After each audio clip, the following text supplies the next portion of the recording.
같이 봉독하겠습니다. 출애굽기 3장 11절에서 14절 말씀입니다. 다 같이 자리에서 일어나셔서 한 절씩 좌우 교독하시겠습니다. 제가 먼저 읽겠습니다. 모세가 하나님께 아뢰되 내가 누구이기에 바로에게 가며 이스라엘 자손을 애굽에서 인도하여 내리이까.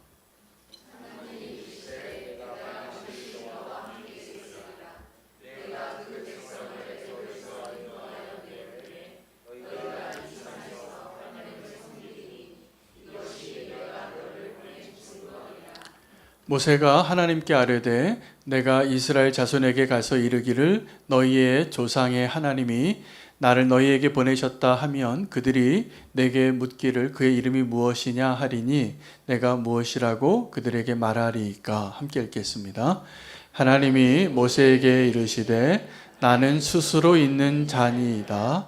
또 이르시되 너는 이스라엘 자손에게 이같이 이르기를 스스로 있는 자가 나를 너희에게 보내셨다 하라. 아멘. 하나님의 말씀입니다. 자리에 앉으시겠습니다. 하나님께서 부흥의 둘째 날 귀한 강사님을 우리에게 보내주셨습니다. 이태훈 목사님은 저하고는 좀 특별한 관계가 있으세요.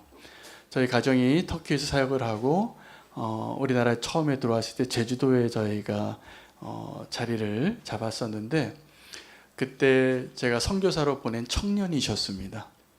근데 지금 29년이 지나서 이렇게 연락을 오래간만에 듣게 됐는데 한 교회 담임 목사님이시기도 하고 이제 오늘 또 나눠주실 텐데 우리는 교회에서 작은 자 사역으로 서울역 쪽방촌 사역을 하잖아요. 네, 목사님은 노르맥이라는 단체를 통해서 영등포역에 있는 노숙자들을 함께 돕는데 우리보다 조금 더 전문적으로 도우시느라 사회적 기업을 함께 우리 이사장님과 함께 세우셔서 그 귀한 그 사역의 모델이 되세요. 그리고 제가 오래간만에 뵀는데 정말 예수님처럼 살고 계시더라고요. 그래서 제가 너무나 은혜를 받고 제가 꼭 우리 교회에 부흥에 오셔서 말씀을 좀 전해달라고 부탁을 드렸습니다. 그래서 우리 목사님 삶 가운데 하나님 어떻게 역사하셨고 또 지금의 삶을 살아가는데 하나님 어떻게 일하셨는가를 우리가 보면서 우리 마음에 큰 기쁨이 있을 것이라고 저는 믿습니다. 우리 이태훈 목사님 나오실 때 큰 박수로 환영해 주시면 감사하겠습니다.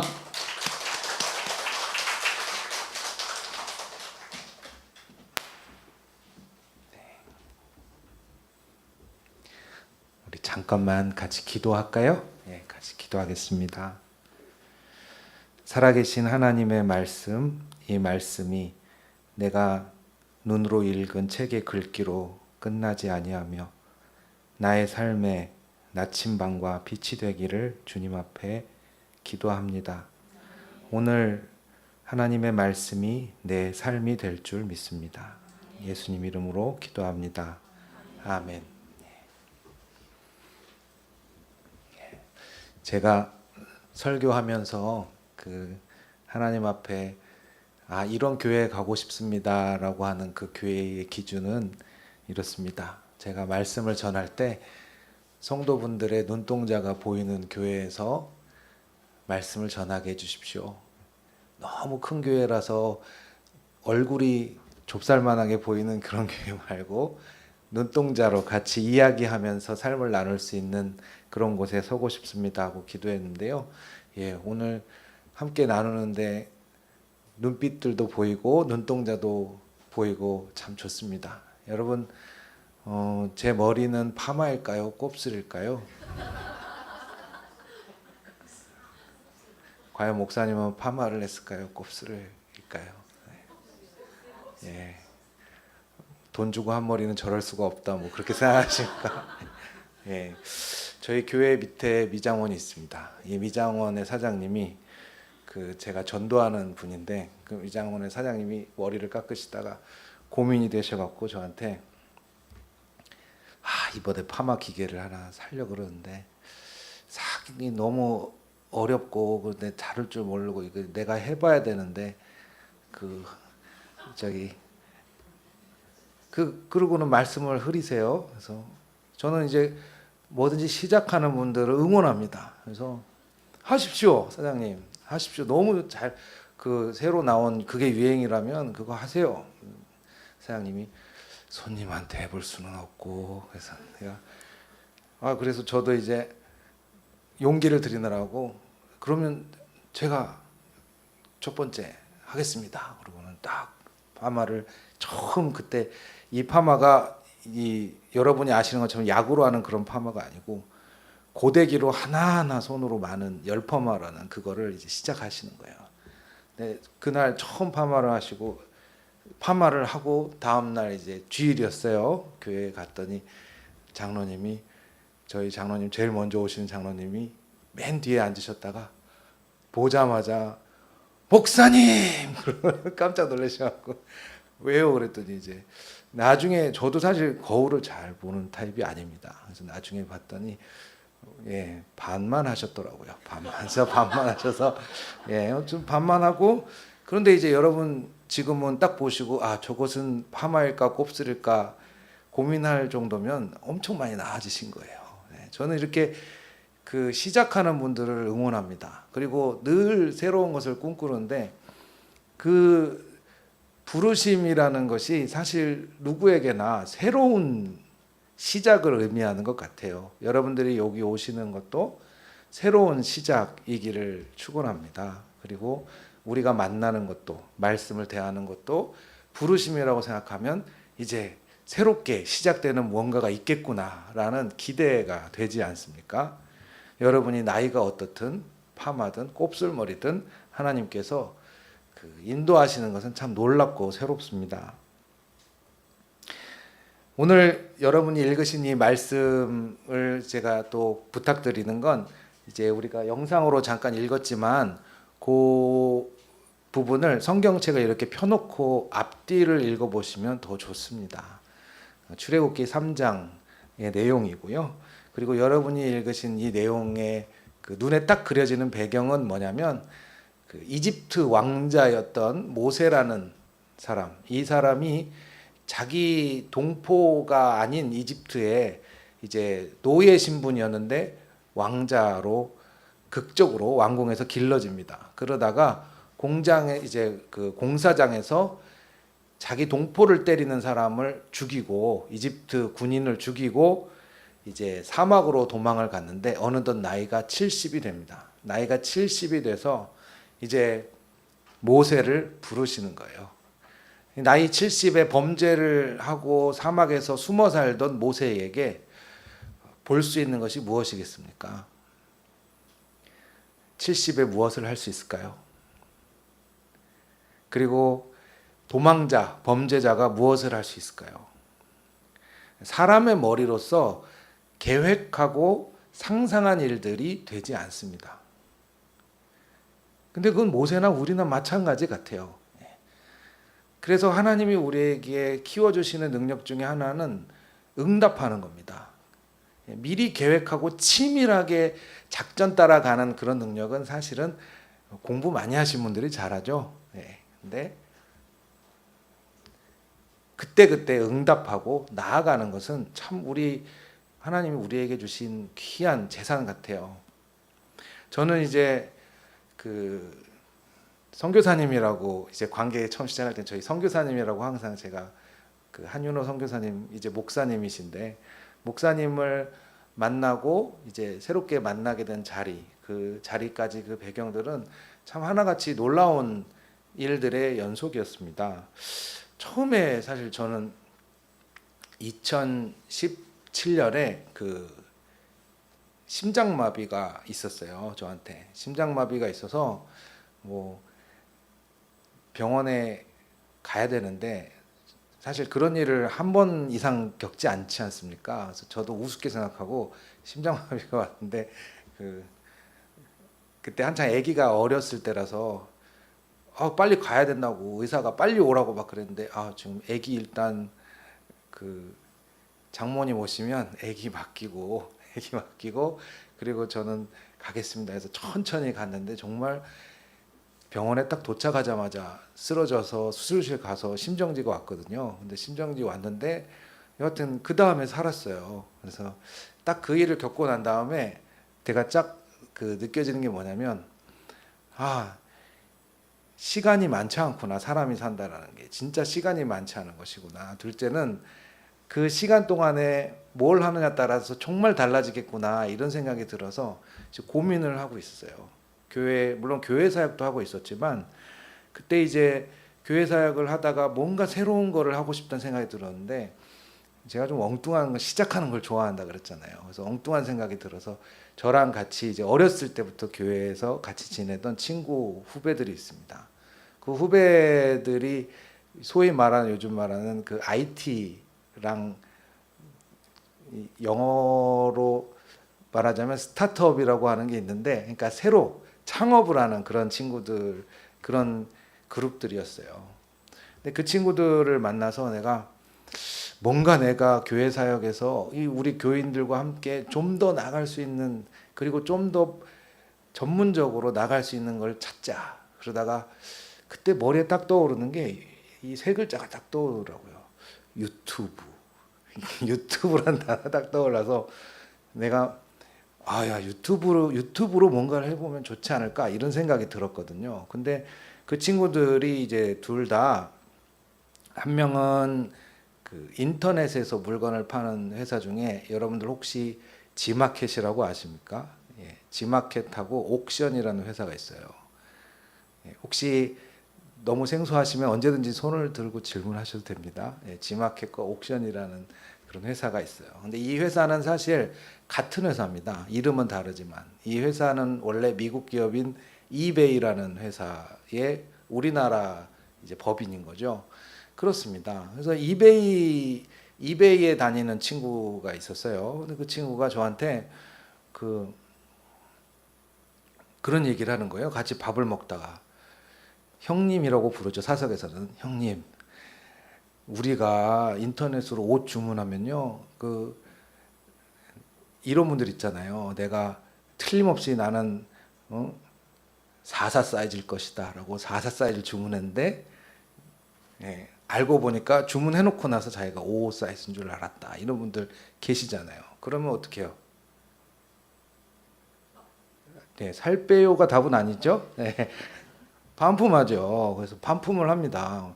그 얘기를 해주는 거예요. 처음에 너무 충격이었어요. 뭐였냐면, 형님, 그렇게 해서 옷을 반품하면 어떻게 하는 줄 아세요? 그래서 어떻게 하는데? 그러니까 그거 다 땅에 묻어요. 그래서 다 묻어? 왜? 그럼 우리가 인터넷으로 주문해서 운동하고 옷이고 그거 사이즈 안 맞는 거 반품하면 다 버려?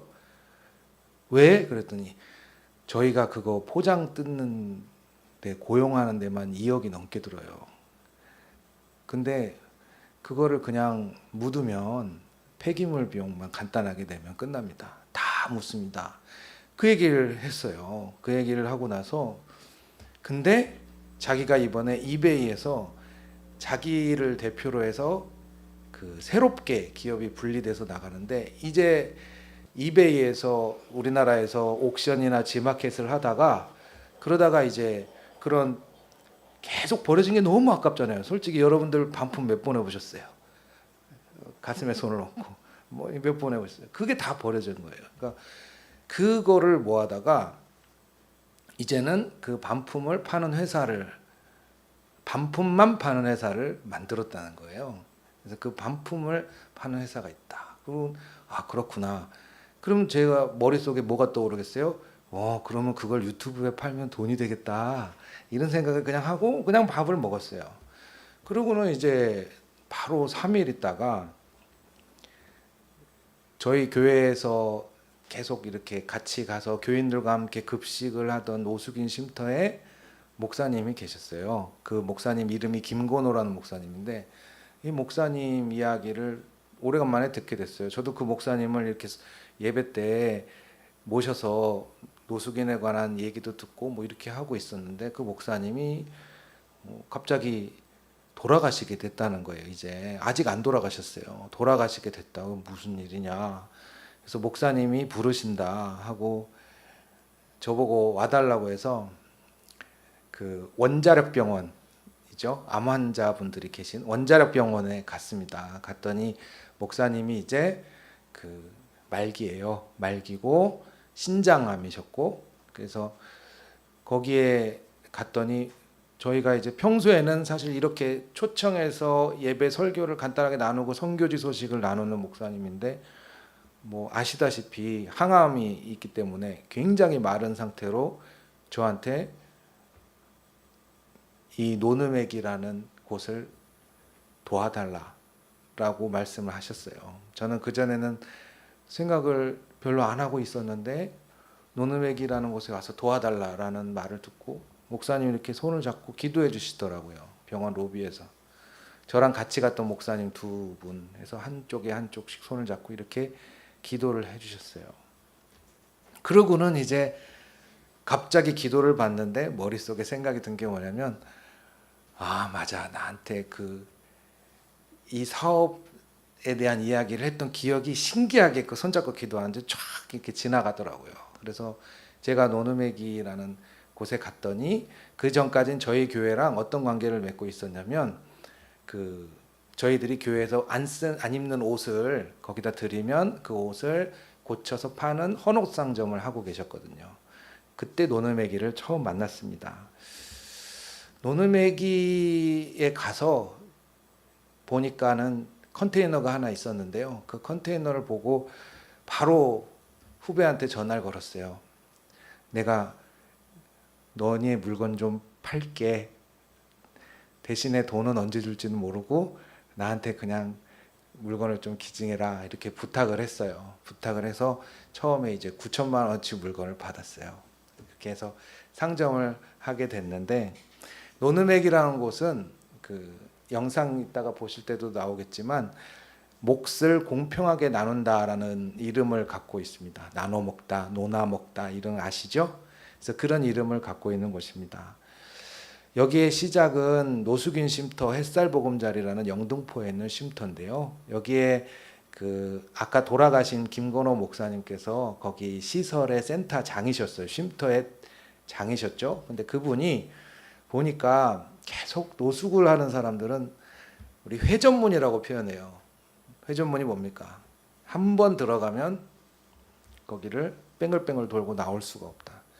영등포의 역전에 한 번 들어가면 10년 이상 거길 나올 수가 없다. 뺑뺑뺑뺑 돌아요. 그런데 계속 그렇게 뺑뺑뺑뺑 돌면서 나라에서 주는 그런 지원금만 타고 그렇게 쉼터에서 생활하는 그 삶을 이제 멈춰보자라고 생각을 하고, 그 쉼터 안에 가장 구심점이 됐던 모임은 조기축구회. 쉼터 분들도 아침에 축구하니까 조기축구회, 축구 모임. 이 축구 모임 분들이 이제 주축이 돼서 시작을 하는데, 뭘 시작하냐? 우리 나라에서 지원받고 돈 받는 거 이제 그만하고, 그리고 쉼터를 나가서 우리가 우리 손으로 일해서 땀 흘리고 돈을 벌자.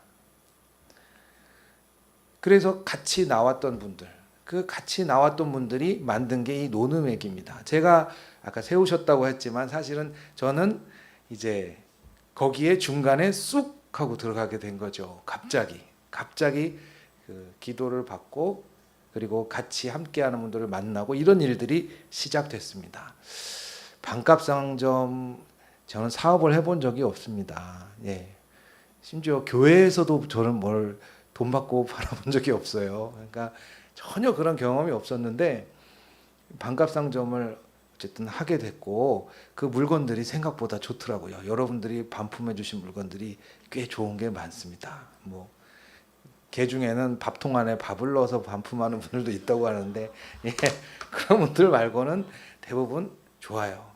그래서 그 물건들이 장터에, 동네 장터 있죠? 장터에 나가서 그렇게 해서 물건을 팔기도 하고, 또 옷도 헌옷을 교회에서 기증받은 건 사실 상태가 별로 좋지 않아요. 10벌 중에 9벌은 버리게 됩니다. 근데 어떻습니까? 사이즈만 안 맞는 거잖아요. 그러니까 그런 것들이 우리 흔히 쓰는 말로 메이커 옷이 쫙 걸리니까 이제 팔리는 거죠. 그렇게 해서 시작이 되다가 뭐가 시작이 되냐면, 우리 누구나 다 아는 코로나가 시작이 됩니다. 이제 코로나가 있으면서 사람이 뚝 끊어졌어요. 사람이 완전히 뚝 끊어졌어요. 뚝 끊어지고 이제 가게에서 다들 앉아서 그냥 하루 종일 담배만 피시는 그런 상황들이 생기게 됩니다. 그러다가 사람이 없을 때 또 갑자기 뭐까지 했었냐면 마스크를 팔았어요. 코로나가 있으니 마스크가 있으면 좋겠다라고 해서 마스크를 500원에 띄어다가 팔았는데 뭐 나중에 막 4,000원까지 되더라고요. 마스크가. 예, 그런 일들이 많이 생겼었습니다. 그런 반값 상점을 쭉 하다가요. 사실은 노르맥이라는 곳이 이거 아닙니까? 어떤 도움도 받지 않고 내가 한번 해보겠다. 여러분 오늘 읽은 말씀에 하나님의 이름이 있습니다. 하나님의 이름 찾으셨어요? 예, 출애굽기 3장 14절. 3장 14절입니다. 한번 같이 읽어 보실까요? 하나님이 모세에게 이르시되 나는 스스로 있는 자니라. 이제 정부의 어떤 도움도 받지 않고 내가 스스로 뭘 해보겠다라는 분들이 시작한 거죠. 근데 때로는요, 이 짧은 기간일지언정 내가 거기서 노숙을 했다는 게 평생 내가 누군지를 잡아먹는 일이 있기도 해요. 그게 얼마나 사실은 큰 건지 내가 누군지 그가 사라져 버릴 때가 많아요. 여러분들은 누구입니까? 여러분들은 누구죠? 우리는 교회잖아요. 여러분들은 교회잖아요. 이런 식으로 내가 누구다라고 얘기를 하는데 특히 이렇게 약한 사람들, 사회적인 약자들은 그 호칭이 자기를 잡아먹는 경우가 있어요.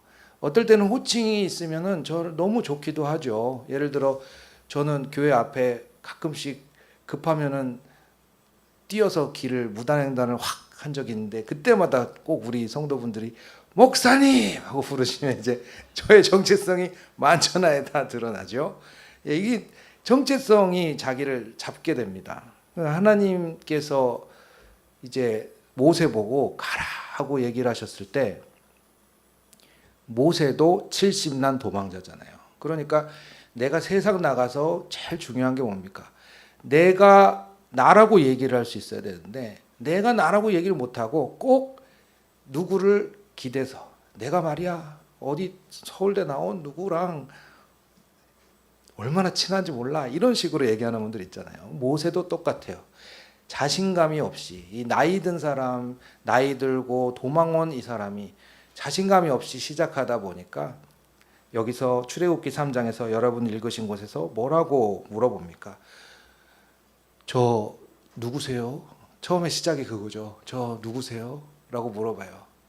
하나님도 몰랐었던 거죠. 그러니까 누구세요? 라고 물어보니까 나는 스스로 있는 자다 라고 말해줍니다.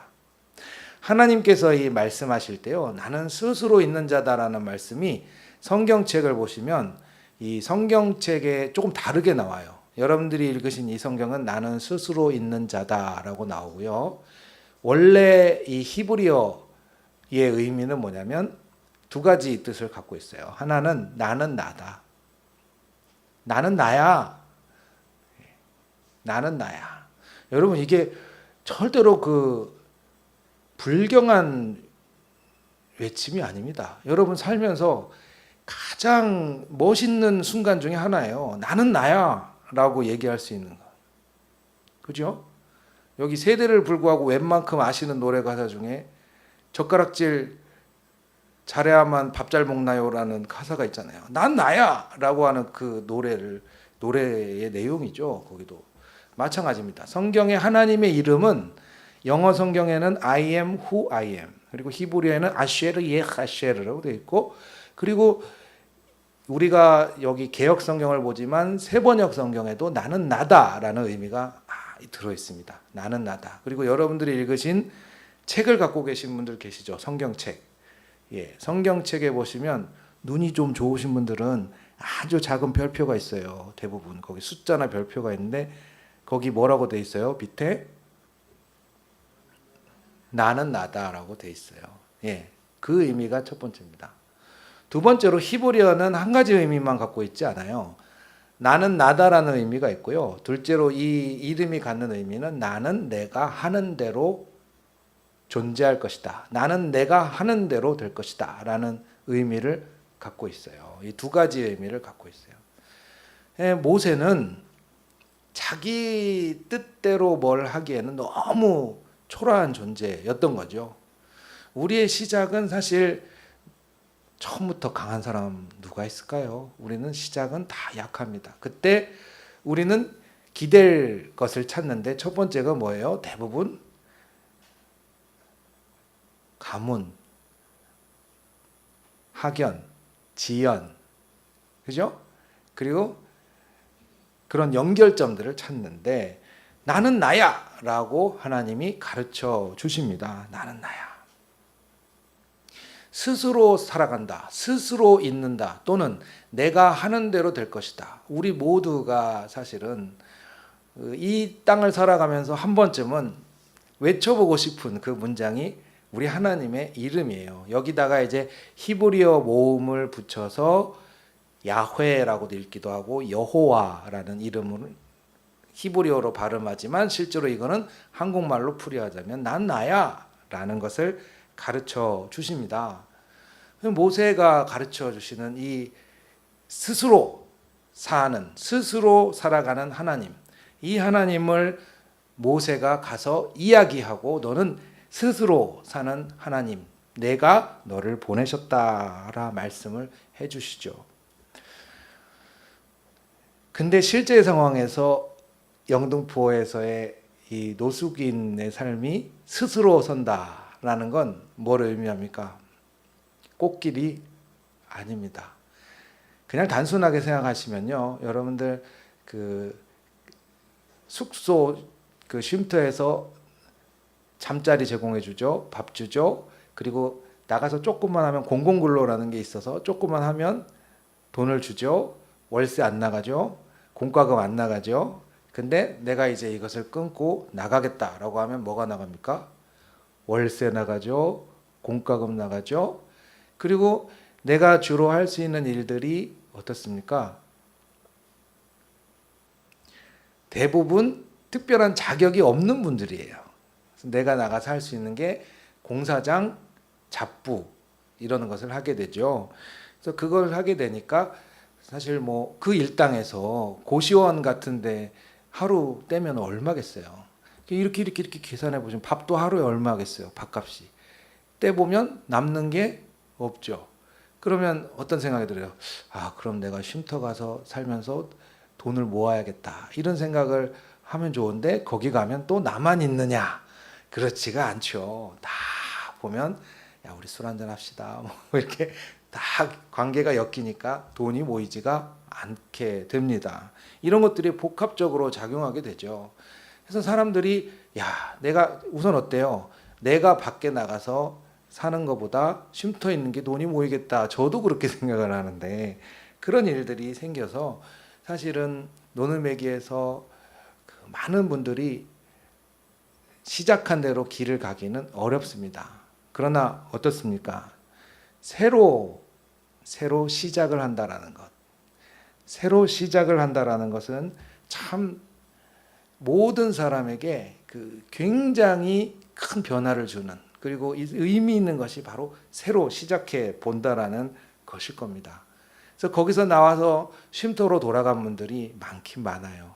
네, 많긴 많지만 그러나 노누메기에서 남아서 내가 내 힘으로 서보겠다라고 결심을 하고 이제 여러 가지 일을 찾아서 하기 시작합니다.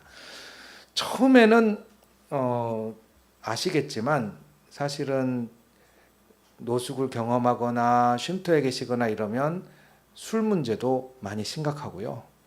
건강 상태가 많이 좋지 않고 우리가 왜 나가서 공사판에서 일을 하려고 그래도 몸이 많이 아프면 쉬게 되잖아요. 결국 그래서 일을 할 수 있는 상태가 아닌 분들이 많고 그래서 뭘 찾게 되냐면 저희 닥치는 대로 자격이 없고 기술이 없는 사람이 닥치는 대로 할 수 있는 일을 찾게 됩니다. 반값 상점을 하다가 그 반값 상점을 하면서 수입이 한 2배 정도 늘었거든요. 2배 정도 늘었는데 반값 상점이 갖고 있는 문제점이 있더라고요. 그게 무슨 문제냐면 장사는 이제 뭐 어떻게 할 수 있었지만 여러분들 이 중에서도 지금 장사를 하시는 분들이 계실 텐데 보통 머리가 좋아서 되는 게 아닙니다. 그죠? 여러분들이 물건을 얼마에 띄우고 얼마에 팔고 이거를 또 가격을 얼마에 깎고 세일은 어떻게 하고 사실은 그런 거를 하려면 제가 주변에 반값 상점하는 사장님들을 돌아다니면서 만나봤는데 그런 걸 하려면 대부분 백화점 경력이 10년쯤 되시는 분들, 그러니까 그런 거를 하고 자기가 전문가가 되고 나오신 분들이 대부분이거든요. 근데 저는 누구입니까? 예, 저는 장사에 대한 경험이 없잖아요. 그래서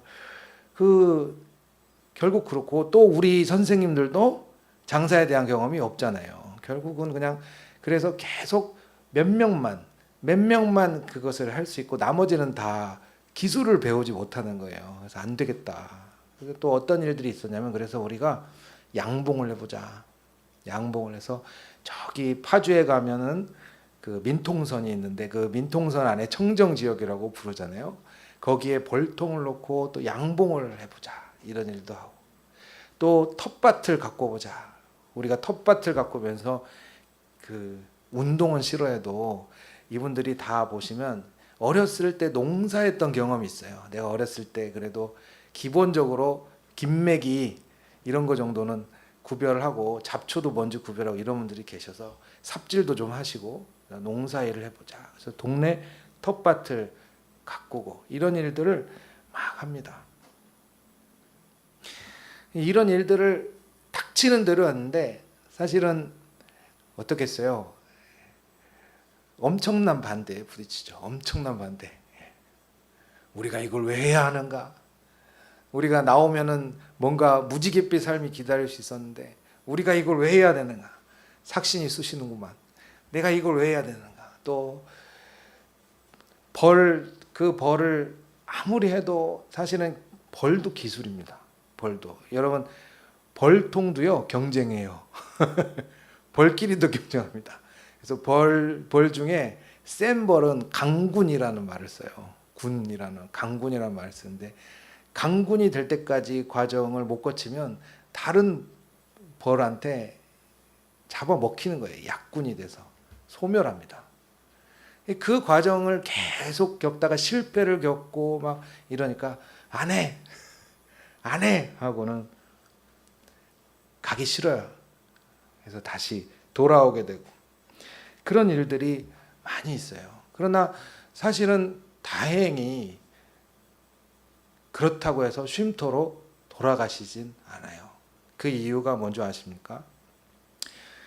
여러분들 쉼터에서 산다라는 것 사실 이 노숙인이라는 정체성이 내가 되는 걸 바라는 분은 아무도 안 계실 거예요. 근데 쉼터에는 이런 게 있어요. 쉼터에 가잖아요. 여러분들 죄송한 말씀이지만 여기가 우리는 교회가 아니라 우리는 쉼터라고 해봅시다. 예, 우리는 쉼터인데 이 우리는 쉼터인데 이 쉼터에 오시면요, 그 한윤호 목사님 이렇게 안 불러요. 죄송합니다. 뭐라고 부를 것 같아요. 예, 그렇게 부르지 않습니다. 아 저기 저 목양실 문 옆에 앉아 있는 사람 이렇게 불러요. 아 저기 정수기 옆에 잠자는 사람 그게 그 사람들의 이름이 돼버려요. 아 저기 테레비 밑에 그 자리 여기 그래서 이 사람들을 이름으로 부르지 않고 그 사람들이 그냥 어디 역전에 어디에 아 거기 역전에 어디 기둥 옆에 그 사람 이렇게 장소가 그 사람을 먹어버려요. 장소가 그 사람 이름이 아닌데 먹어버립니다. 그래서 이렇게 사람들이 자기 이름을 갖지 못하고 있을 때 그 시작이 뭐예요? 이름을 되찾는 거죠. 하나님께서 모세에게 하신 제일 첫 번째 사역은 이름입니다. 이름. 내 이름. 내 이름을 너에게 가르쳐 주겠다. 내 이름은 나는 나야. 나는 나야. 나는 스스로 있는 자야. 나는 나야 라는 그 외침을 모세에게 가르쳐 주십니다.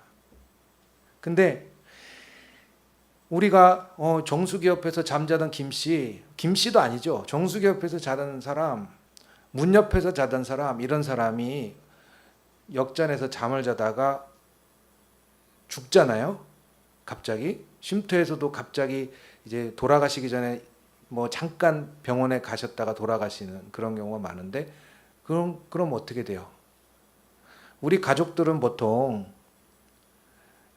빈소도 만들고 가족 친척들이 와서 인사도 하고 밥도 나누면서 이분이 살아생전에 있었던 일들을 같이 나누지 않습니까? 이것을 이제 우리가 흔히 말하는 초상이라고 하고, 그리고 빈소에서 조문도 하고 사람들이 오잖아요. 근데 이분들은 돌아가시면 이거예요. 없네? 없네? 어디 갔지? 그러다가 그냥 끝. 그게 다예요. 그래서 이 돌아가셨던 이 노르웨기 처음 목사님이 뭐라고 하셨냐면 그거를 증발이라고 했어요. 사람이 증발되는 곳이다. 그래서 처음에 그 노르웨기가 막고자 했던 게 그겁니다. 사람이 증발되지 않는 것.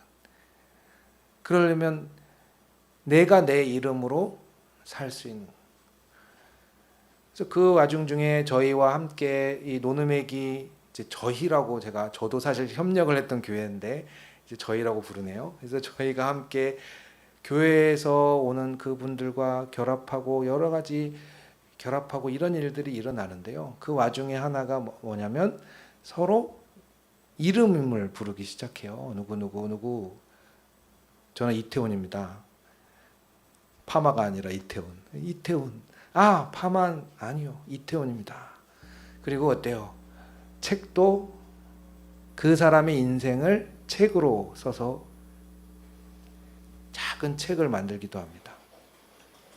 그 작은 책을 만들면 어떻게 해요? 누구든지 여러분들 사실 그 살아온 이야기를 적으면요. 그 이야기가 별거 아닌 것 같지만 하나의 귀한 자기의 사랑과 눈물과 땀이 담긴 귀한 내가 하나 자식이 태어나는 거랑 똑같은 거예요. 그런 일들이 생겨나죠. 그렇게 책을 만들고 서로 같이 밥을 먹으면서 이름을 부르고 밭에서 땀 흘리면서 서로 이름을 부르고 그러면서 아 이제 내가 이태훈이구나. 너의 이름이 이태훈이구나. 그리고 사실 그런 분들은 자기 이름을 숨기고 다녔잖아요. 이름을 왜냐하면 솔직히 거기 계신 분들 중에 저도 들은 거긴 하지만 영등포에서 사업을 하시다가 영등포에서 노숙을 하시는 분도 계시잖아요.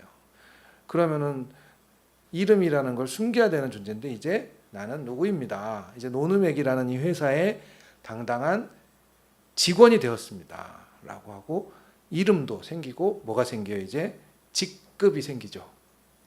그래서 이분들이 어떻게 참여를 하시게 됐냐면 경영하는데 이사를 맡게 됐어요. 이사를.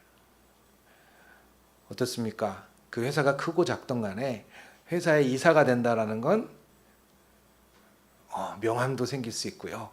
굉장히 기분 좋은 일이잖아요. 그래서 이사라는 그 직급을 갖고 경영에 이사회에 참여하고 의견도 내기 시작하고 그렇게 회사가 점점 커갑니다. 뭐 지나간 이야기는 하지만 처음에 헌옷을 팔 때는 1년에 제 기억으로는 그때 1년 매출이 2천만 원이 안 됐어요. 1년 매출이 2천만 원이 안 됐어요. 그러다가 제자랑 조금 섞어서 반값 상점을 하고 나서부터는 1년 매출이 6,500이 됐어요. 거기서 감탄하시면 안 됩니다. 근데 이 6,500이라는 돈은 사실은 어떻습니까? 여러분들 사업을 조금 해보신 분들은 아시겠지만 6,500이면 직원 한 명을 명을 고용할 수 있는 정도밖에 안 돼요. 근데 처음 노누메기에서 같이 나온 사람들은 몇 명이에요? 50명. 그럼 50명 중에 몇 명 일자리? 지금 1명. 나머지는 없어요. 뼈를 깎는 거죠. 나머지는 다 다시 쉼터에 가서 원래 하던 쉼터에서 하던 공공근로를 하면서 버티는 거예요. 버티는 거예요. 한 명의 일자리가 만들어졌어요. 한 명의 일자리가 만들어지는데 그 타이밍에 이제 쉼터의 그 김건호 목사님이 돌아가신 거예요. 갑자기 5월 달에 병을 앓으셨어요. 그 전에는 허리가 아프다 그래서 디스크라고 생각을 하시고 계속 뭐 침 맞으러 다니시고 막 자세 교정하는 막 의자도 해보시고 했는데 나중에 알고 보니까 신장에 암이 있었던 거예요. 그걸 그냥 그 진짜 미련하게 막 수건으로 막 참아가면서 밤에 그러셨다고 해요. 그러니까는 그 버티다가 여하튼 갑자기 6개월 만에 돌아가셨어요. 저는 사실 그때 그 타이밍에 딱 제가 만나게 된 거지만 어느 제가 경험해 봤을 때 어떤 데건 그 이끄시던 분이 갑자기 돌아가시면 버틸 수가 없습니다. 버틸 수가 없어요. 왜냐하면 이분의 비전과 계획이 그냥 사라지는 거잖아요. 갑자기 탁 사라지는 건데, 근데 제가 그 얘기를 듣고 목사님 이야기를 듣고 바로 그 일을 시작한 건 아니에요. 바로 그 얘기를 듣고 나서 그냥 노노웨기의 상점에 놀러 갔는데 여느 때처럼 그냥 선교 협력하는 교회 목사로서 안녕하세요 잠깐 보러 왔습니다 하고 가게도 볼 겸 하고 봤는데 거기서 저한테 함께 해달라고 또 제안을 해주시더라고요. 네, 아주 그 현실적으로 제안해 주셨습니다. 뭐라고 제안해 주셨냐면 목사님은 교회에서 월급 받잖아요. 근데 저희는 한 사람 월급밖에 못 줘요. 그러니까 오셔서 목사님 저희 좀 도와주세요. 근데 갑자기 머릿속에 제가 아까 그 후배와 나눴던 그게 딱 떠오르면서 시작하게 된 거잖아요. 아, 그러지 않아도 말입니다. 이 놀고 있는 컨테이너를 한번 바꿔보시지 않겠습니까? 해서 뚝딱뚝딱 해서 시작을 하게 된. 근데 어떤 일이 생기느냐. 처음에 그냥 청년부가 왔다 가기도 하고 처음에는 그냥 와서 후원만 좀 하시던 그 분들이 모이기 시작해요. 처음에는 멀리서 도움을 줬다면 가까이 훅 다가오기 시작해요. 그렇게 해서 모여보니까 5교회가 모였어요. 5교회가. 5교회인지도 몰랐는데 세보니까 5개더라고요. 어떤 일로? 근데 저희 교회 교인이요. 지금 딱 요만큼 됩니다. 저희 교회 교인 지금 이분. 그러니까 저희 교회도 큰 교회가 아닙니다. 저희가 뭐 저희 교회 바로 옆에 이제 광림교회, 소망교회, 사랑의 교회가 있어서 저희 교회의 경쟁 상대인데 여하튼 그 광림교회, 소망교회, 사랑의 교회 이 교회 정도 되면 뭔가 할 수 있을 것 같은데 저희 딱 30명 교인 30명이잖아요. 뭘 할 수 있을까? 할 수 있는 거는 재정은 아니더라고요. 네, 저희 교회 재정이 넉넉치 않으니까 재정은 아니었어요. 아, 결국은 남아 있는 건 몸이다. 몸으로 가서 저 몸으로 가서 때우고 싶다. 그래서 몸으로 가서 직접 물건 띠러 다니고 막 하게 되는데 목사님들이 또 오셔요. 그 중에는 저희보다 한 5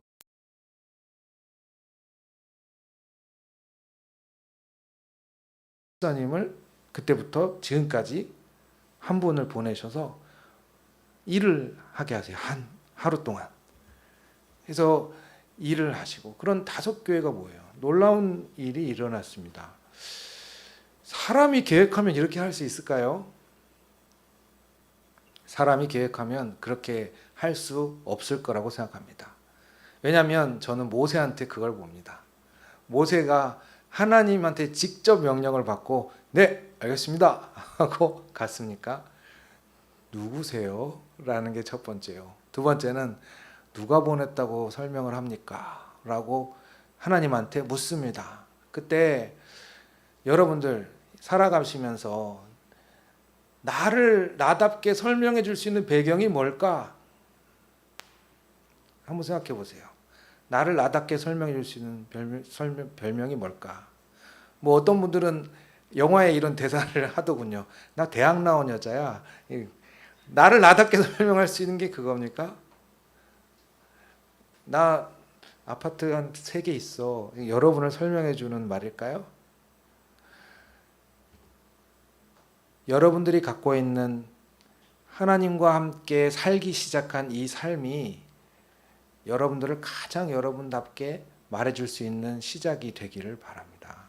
네, 하나님과 함께 살아간다라는 것.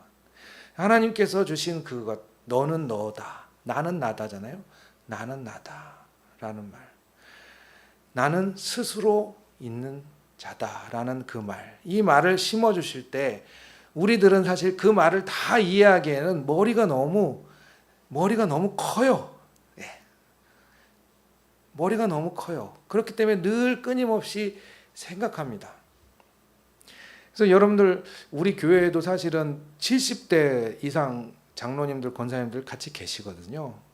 여쭤보면은 이렇게 바람이 있어요. 바람이 뭐냐면 내가 건강하게 자식들한테 손 벌리지 않고 마지막에는 딱 하루만 아프다가 그러고 가는 거. 이렇게 솔직하게 저도 오래 사역했으니까 이제 14년 됐는데 오래 이 교회 사역하니까 이제 편하게 그냥 얘기하세요. 뭐 내가 주님 있다가 천국 가는 그걸 안 하시고 내가 그냥 안 아프다가 손 안 벌리고 꿋꿋하게 혼자서 잘 살다가 하루만 딱 아프고 가는 거 이렇게 얘기를 하시더라고요.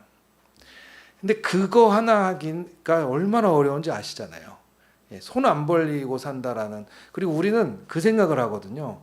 손을 안 벌리고 나 좀 도와줘 라고 손을 내밀지 않으면 당당하고 꿋꿋하고 잘 산다고 생각해요. 근데 이런 생각을 갖고 있으면 여러분들 이 말씀을 이렇게 이해하게 되십니다. 어떻게 이해하게 되시냐면 하나님이 나는 아무한테도 손 벌리고 의지하지 않는다.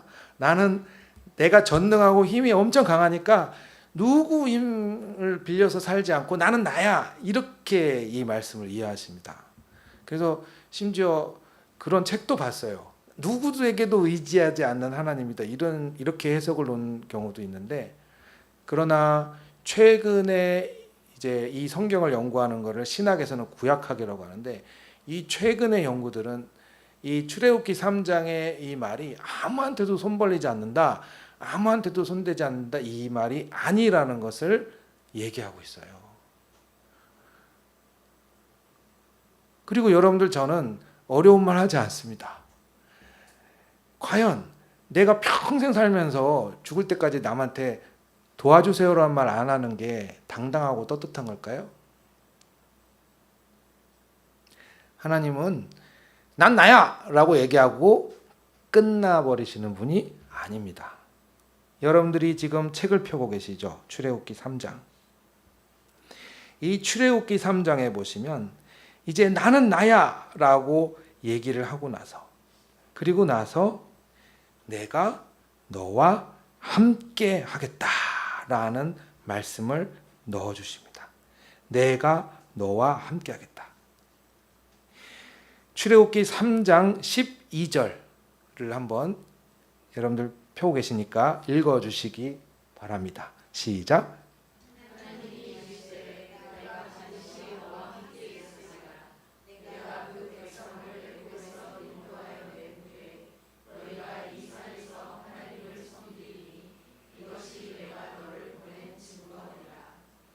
아멘. 최근의 연구들은 나는 나야라는 이 하나님의 말씀이 너가 삭된 것을 의지하지 아니하고 함께하는 하나님과 함께 걸어가라라는 상징, 선언으로 해석을 하고 있습니다. 하나님이 나는 나야라고 외치는 그것이 무엇이냐라고 설명할 때 하나님이 가르쳐 주시는 게 나는 너와 함께 있겠다라는 거예요. 여러분들이 여러분답게 살아가는 것은 뭘까요? 그것은 하나님과 끊임없이 의지할 줄 아는 신앙. 자기 나 기도 안 해도 멀쩡해요. 아니죠. 끊임없이 하나님께 의지하고 하나님으로부터 끊임없이 내가 주시는 많은 것들을 응답하면서 살아가는. 여러분들이 살면서 가족들에게, 자녀들에게 행복한 삶은 뭘까요? 그러면 내가 끊임없이 소통할 수 있는 거죠. 끊임없이. 내 자녀들한테. 아까 오다 보니까 라디오에서 아유 우리 딸내미한테 이빨 고치라고 100만 원 빌렸더니 어찌나 뭐라고 나한테 잔소리하는지 서러워요. 이 라디오에서 그런 방송이 나오는데 사실 쉽지는 않죠. 그렇죠? 자녀들한테 내가 돈 달라 소리 그게 나를 깎아내릴 것 같고 내가 누구한테 함께 도움을 요청하는 게 나를 마치 굉장히 형편없는 존재로 여길 것 같아서 우리는 분주하게 뭘 준비합니까? 손 내밀지 않는 것을 준비해요. 근데 하나님께서 내가 함께 할 것이다. 내가 함께 할 것이다. 라고 합니다. 그것이 하나님의 정체성인 거예요. 근데 우리 하나님이 강하신 분이에요? 여러분 하나님은 강하십니까? 우리 하나님이 약한 데가 하나 있어요. 어디가 약한 것 같아요? 우리 하나님이 약한 것은 마음이 약해요. 하나님 마음이 약해요. 정말 하나님은 정말 너무 마음이 약하셔서 그러면 내가 함께 너와 함께 할게 라고 하는데 왜 함께 해요? 우리는 이렇게 많은 분들이 그냥 사회생활하는 식으로 생각하면 이렇게 생각합니다. 하나님 마음만 먹으면 돈도 주시고 건강도 주시고 능력도 많고 힘도 많으시니까 주시지 않냐. 주시니까 너 가. 당당하게 해. 그렇게 생각을 하시거든요. 근데 출애굽기 3장 안에는 하나님이 왜 함께 하시는지가 나와요. 그건 하나님의 약점 때문이에요. 그 약점. 그것이 무엇일까요? 출애굽기 3장 7절로 또 올라가 보겠습니다. 출애굽기 7절은 없죠. 3장 7절 한번 찾으신 분만 읽어주시면 감사하겠습니다. 시작.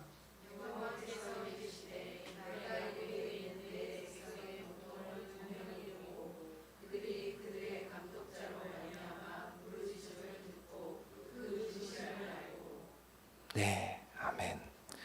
우리 하나님이 왜 함께 하겠다고 그러셨어요?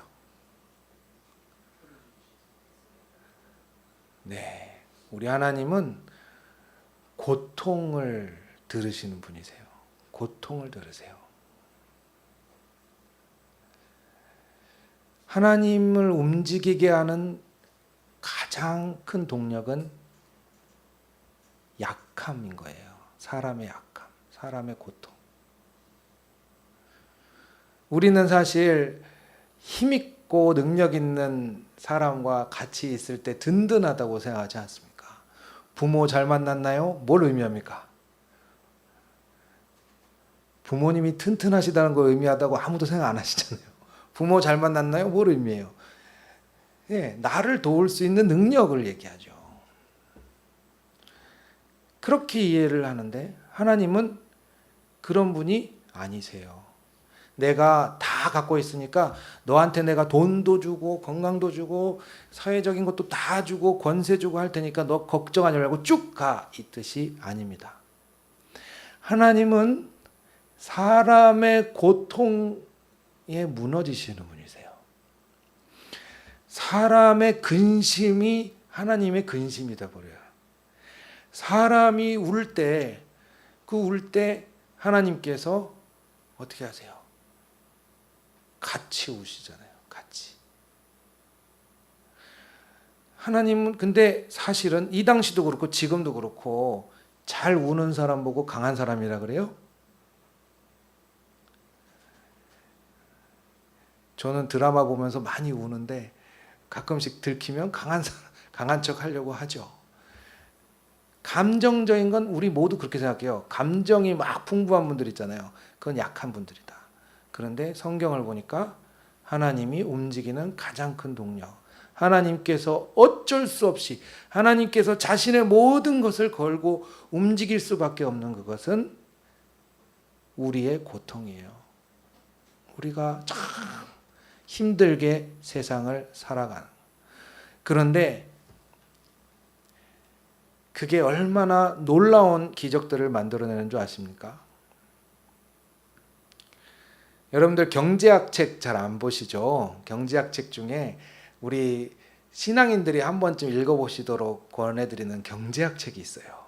그 경제학 책의 이름이 뭐냐면 나중에 온 이 사람에게도라는 경제학 책이에요. 그 책에는 우리가 이 세상을 살아가는 이 경제 법칙을 완전히 다르게 해석해요. 뭐라고 나오냐면 우리는 이렇게 생각해요. 빵이 하나 있습니다. 빵이 하나 있는데 우리 한윤호 목사님과 제가 빵이 하나 가운데 있어요. 그러면 너무 착한 분을 제가 예를 들었군요. 자 우리 다른 분과 한번 빵을 여기 놓고 두 사람인데 빵을 먹어야 합니다. 그럼 경제학적으로 어떻게 얘기해요? 빨리 혹은 더 힘이 세거나 더 능력 있는 사람이 빵을 먹고 빠르지 못하거나 능력이 없거나 힘이 없는 사람은 빵을 못 먹잖아요. 이게 이제 우리가 흔히 말하는 경제학자 중에 엔젤 아담스라는 사람이 말하는 그 빵. 그런데 이 나중에 온 이 사람에게도라는 이 빵 얘기가 나옵니다. 아주 재밌는 이야기인데 뭐냐면 빵이 하나 있어요. 두 사람이 달려갑니다. 두 사람이 달려가요. 그런데 앞에 가던 사람이 훨씬 앞에 가던 사람이 빵을 팍 움켜줬어요. 그 빵을 팍 움켜쥐고는 그 다음 어떻게 해야 돼요? 자기가 먹어야 되잖아요. 이게 우리 이 세상 사는 법이라고 다 생각하시잖아요. 그래서 다 부지런해야 된다 이렇게 생각하시잖아요. 그런데 그 책엔 뭐라고 나오냐면 빵을 가진 사람이 뒤에 오는 사람에게 빵을 입에다가 퍽 넣어준다. 왜요? 에이 설마요. 현실에 그런 게 어디 있어요? 라고 얘기하잖아요. 제가 이게 현실이라고 하는 그 책이 현실적인 경제학 책이잖아요. 경제학 책에 뭐라고 나오냐면 빵을 움켜쥐어서 뒷사람에게 빵을 먹여준 그 사람은 뒷사람의 어머니다. 이렇게 나와요. 뭐예요? 다들 빵 하나 사람 두 개면 경쟁하고 강한 사람들이 살고 약한 사람들이 무너질 것 같은데 어머니는 빵을 탁 가지고 뒤에 있는 자녀에게 먹여요.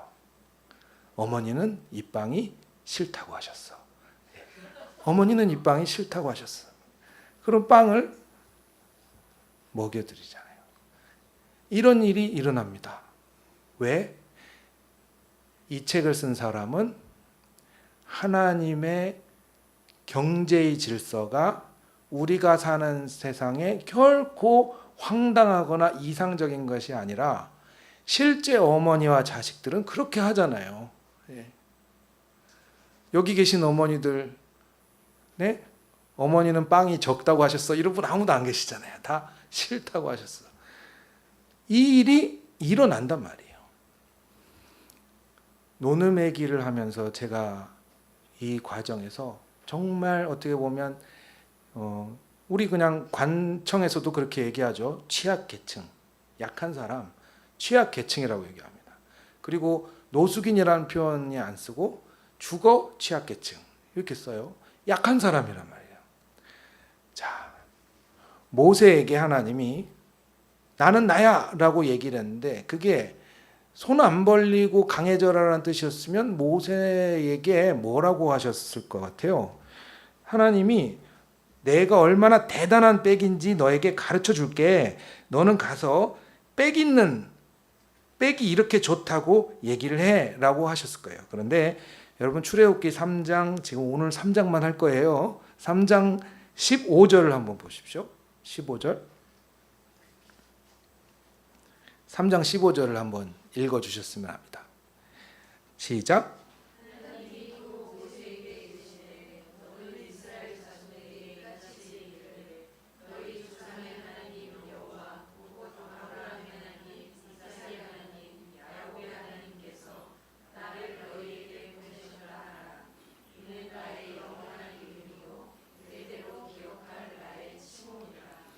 여기 나오는 아브라함, 이삭, 야곱의 특징이 뭐냐면 떠돌입니다. 떠돌이. 정해진 땅에서 살지 않고 떠돌면서, 히브리어로는 게르라고 하는데 떠돌면서 사는 사람들이에요. 만약에 여러분들 이제 이거는 약간 중급자 성경 퀴즈겠지만, 여러분 이 가문에서 이 이집트의 총리까지 했던 사람이 있어요. 네, 그 이름이 요셉입니다. 근데 하나님이 지금 그 이름을 쏙 빼버렸어요. 이상하지 않으세요? 제가 하나님이라면 뭐라고 했냐면, 나는 너는 가서 있잖아, 그 이집트의 제8대 총리 대신이 섬기던 신이 보내서 왔다 그래, 이렇게 할 것 같아요. 저 같으면 그게 너가 능력도 좋고 힘이 있으니까 너 힘으로 살아봐, 이렇게 되는 거잖아요. 그런데 하나님은 쏙 빼놓고 아브라함, 이삭, 야곱을 얘기합니다. 야곱이 나중에 이집트 왕을 만나는데 뭐라고 하는 줄 아세요? 이집트 왕이 당신 누구세요? 어떻게 살았습니까? 그러니까 야곱이 뭐라고 하냐면 37년간 떠돌이 생활을 하느라 엄청 힘들었습니다. 라고 얘기를 해요. 뭐예요? 이 사람의 삶을 얘기해 주죠. 가난하고 떠돌이였던 사람들이 하나님의 인도하심을 받는 그 이름을 얘기하는 거예요. 강한 자를 얘기하지 않아요. 하나님은 이 세상을 살면서 약한 이들에게, 그 약한 자들이 주님 너무 사는 게 힘들어요, 너무 힘들어요 하고는 그 소리에 달려가는 것이 하나님의 능력이신 거예요.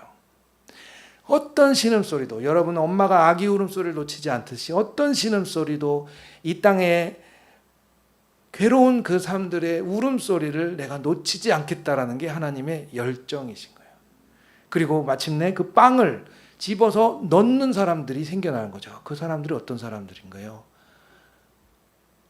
하나님처럼 고통을 알아보고 듣기 시작하는 거예요. 노느매기에 그래서 또 다른 새로운 변화가 하나 생겼습니다. 우선 첫 번째로는 저기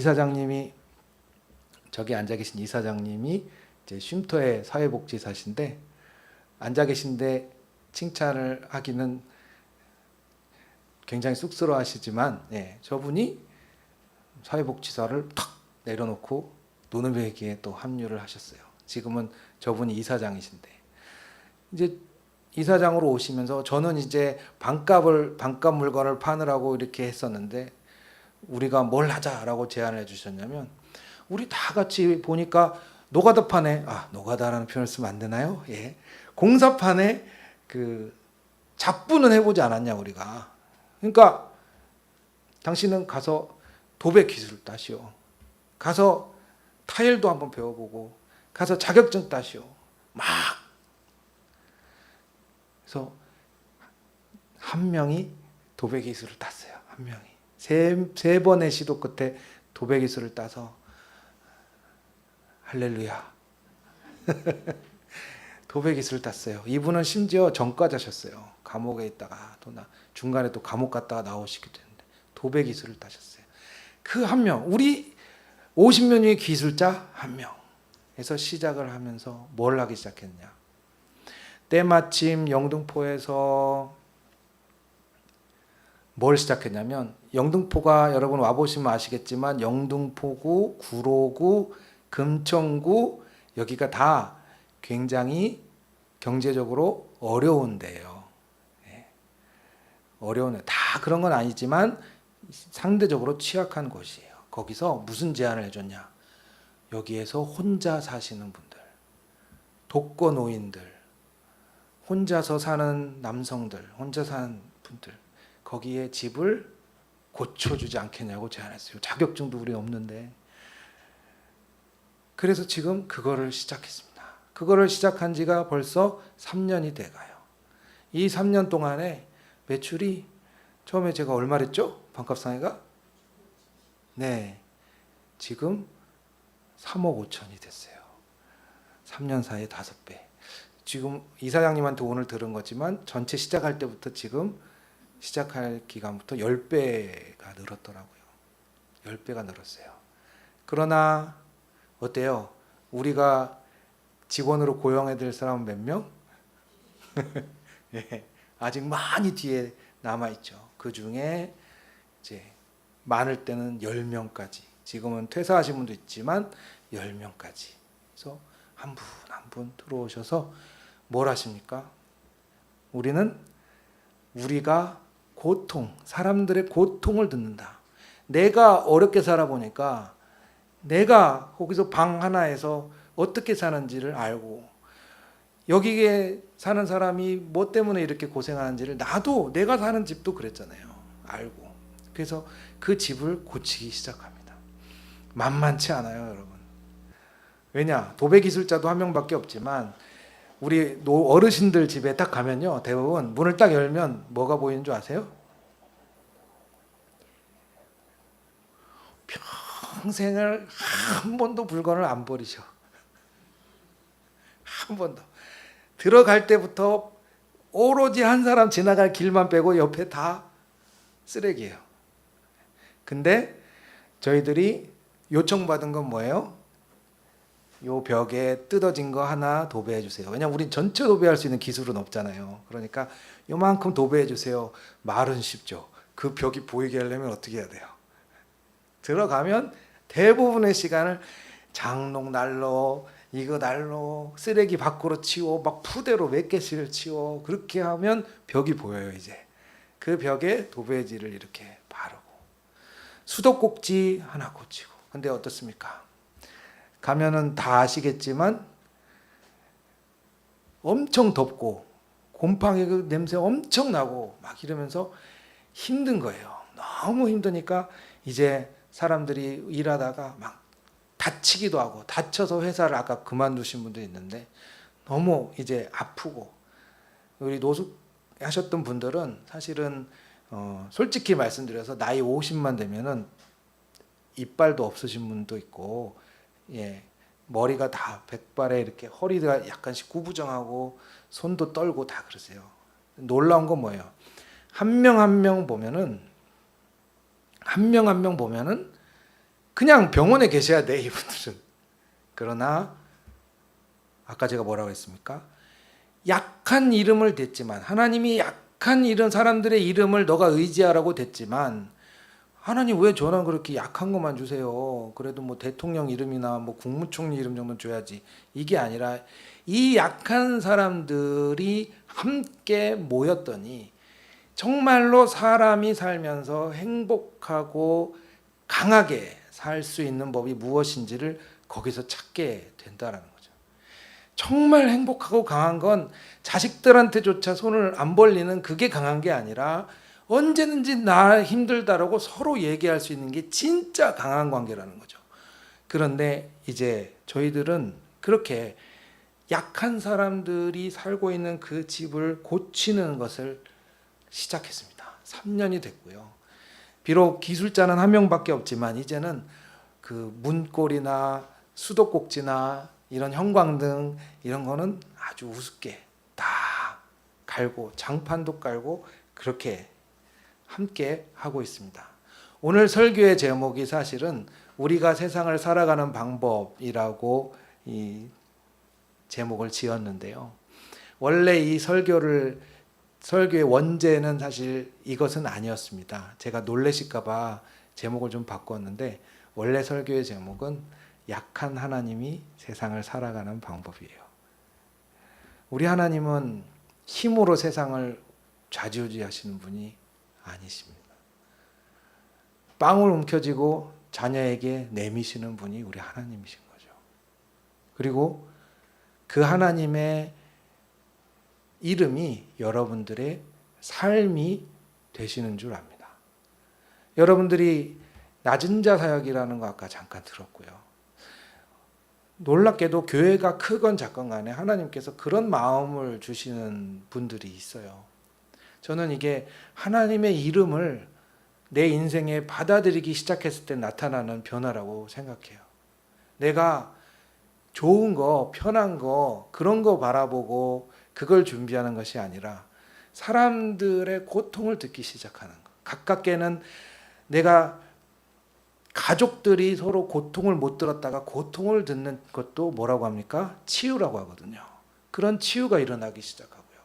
이제 그런 분들이 내가 교회만 다니다가 그래, 하나님이 이런 분이구나. 그러면 나도 하나님을 닮아가겠구나. 어떻게 돼요? 아, 옆집에 힘들다더라. 뭐부터 시작해요, 보통? 이야기 가서 수다 떨면서 듣다가 그러다가 기도 제목을 올리시는 분들이 많아요. 그게 내 기도가 되죠. 기도하다 보면 우시는 분들도 많아요. 많이 울다가 그러다가 그걸로 끝납니까? 아니죠. 어려움 있을 때 움직이십니다. 저는 여러분들이 그 모세가 만났던 하나님이 여러분을 어떻게 움직일지 겁나게 기대됩니다. 엄청 기대돼요. 왜냐하면 심장마비라는 것이 제 인생에 그냥 저를 규정하는 단어일 수도 있어요. 아이고, 심장마비 걸렸더니 그냥 큰일 날 뻔했네. 다음에 조심해야지. 이렇게 될 수 있잖아요. 그런데 지금 제가 여러분한테 말씀드리는 것은 아픈 사람과 늙은 사람과 약한 사람, 세상에서 가장 외롭고 우울한 사람.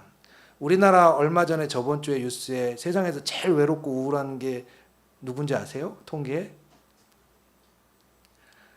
5, 60대 독거 남성이에요. 세상에서 가장 외롭고 우울한 사람들이 모여서 이런 일들을 하기 시작한다는. 저는 매출이 얼마고 그런 것보다 사실은 내가 나 갈게요 라고 하고 말할 수 있는 직장이 있고, 내가 아프면 전화해서 나 어디 아픈데 와서 라면이라도 좀 끓여줘 라고 얘기할 수 있는 형과 동생이 생겼고, 그리고 그 사람들이 하루 종일 혼자 사는, 외롭게 혼자 사는 사람들에게 가서 고맙다는 소리 들어가면서, 감사해요 감사해요 소리 들어가면서 세상을 밝히고 있다라는 사실이, 그것이 저의 간증이 될 수 있다는 사실이 참 너무 기쁩니다. 우리는 교회도 그 자리에서 만났어요. 사실은 일자리를 바로 얻을 수 있는 게 아니라서 저희가 하는 일 중에 또 빌딩 청소 같은 게 있습니다.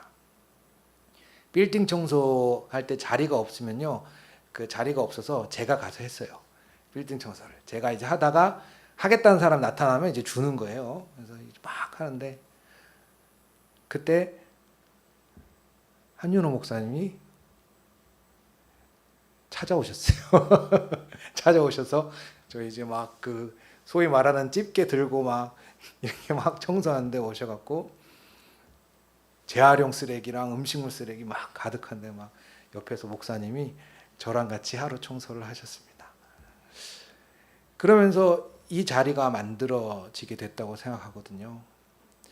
목사님과 제가 나눴던 대화는 개인과 개인의 대화일지 몰라도, 그러나 그 안에 서로 간에 우리가 들을 수밖에 없는 고통, 그것에 대해서 응답하자라는 같이 뜻이 맞았던 것 같습니다. 그리고 그 안에서 같이 기도하던 중에 오늘 이 자리에서도 이제는 여러분들이 내 옆에 있는 사람의 신음소리를 들을 수 있는 귀한 능력이 생겼다고 생각합니다. 함께 여러분들도 같이 가시기를 권해드립니다. 우리같이 약한 사람이 교회가 안 되면 뭐가 되겠습니까? 제일 약한 사람들이 세상에서 함께 무엇을 할 수 있는지 보여줄 수 있다면 그것이 바로 나는 나야 라고 하는 하나님의 이름이 아닐까 생각됩니다. 같이 기도하시겠습니다. 우리가 슬프고 외롭고 아파서 우리를 부르고 함께 하시겠다라고 하는 하나님, 저희들의 상처도 아시고 아픔도 아시는 저희들을 향하여 하나님께서는 놀랍게도 너는 가서 사람들을 향하여 일하라 라고 불러주셨습니다. 우리는 교회는 작습니다. 그러나 이 작은 빛이 어둠 속에 나아갔을 때 온 세상이 하나님께서 통치하시는 이 하나님 나라가 얼마나 넓어질지 참으로 기대되고 상상이 됩니다. 주님, 함께하여 주시옵시고 저희들이 가는 그곳에 끊임없이 약한 사람들의 소리를 들을 수 있는 예민함을 허락하여 주시옵소서. 주님, 저희들 하나하나는 비록 가진 것도 없고 건강하지도 않고 나이도 많고 가난하지만 그러나 하나님께서 너와 함께 하겠다라고 하는 그 함께가 저희들의 자랑거리가 되게 하여 주시옵소서. 예수님 이름으로 기도합니다. 아멘.